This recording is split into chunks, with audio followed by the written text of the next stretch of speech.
Lake Kivu in East Africa covers a bed of so much toxic methane that it is called a killer lake. Each eruption of the nearby Nyiragongo mountain raises fears that the gas may escape and poison the neighboring towns and cities.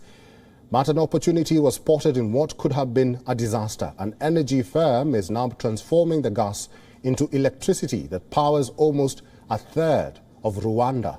More in this next report. Lake Kivu's vast waters form the border between Rwanda and the Democratic Republic of the Congo.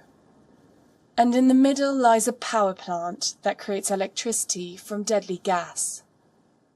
Methane and carbon dioxide have accumulated over thousands of years during volcanic eruptions of Mount Nyiragongo. 2 million lives are at risk if the gas were to escape to the surface. That is why it is called the Killer Lake. Only 2 other such lakes exist in the world, both in Cameroon. The risk with this kind of lake is that we have oversaturation of gas in the water, and that it may trigger what we call a limnic eruption, which will create waves, tsunami at surface and so on. And in the 80s in Cameroon lakes, it killed more than 1,000 people. So we don't want that it happens here. And it is not a theoretic threat.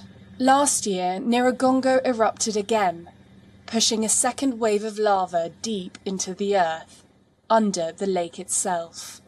Engineers considered a shutdown of the Kivu power plant, but the firm banks on transforming this risk into an opportunity. So removing this gas, if it's done correctly, may help to reduce the risk of a limnic eruption.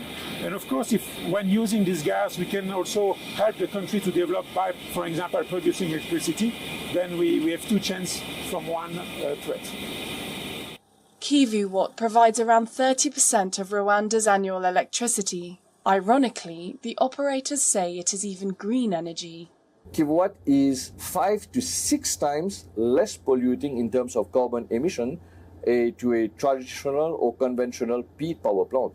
So I would say while we are burning this gas here, even if it is a thermal plant, it's still considered as a clean source of energy. Experts say it will take centuries to deplete the massive underwater reserves, basically a bottomless energy supply. But in parallel, the threat of death. Riverside residents tell of swimmers disappearing in Lake Kivu's depths, suffocated by the gas or pulled under. WION is now available in your country. Download the app now and get all the news on the move.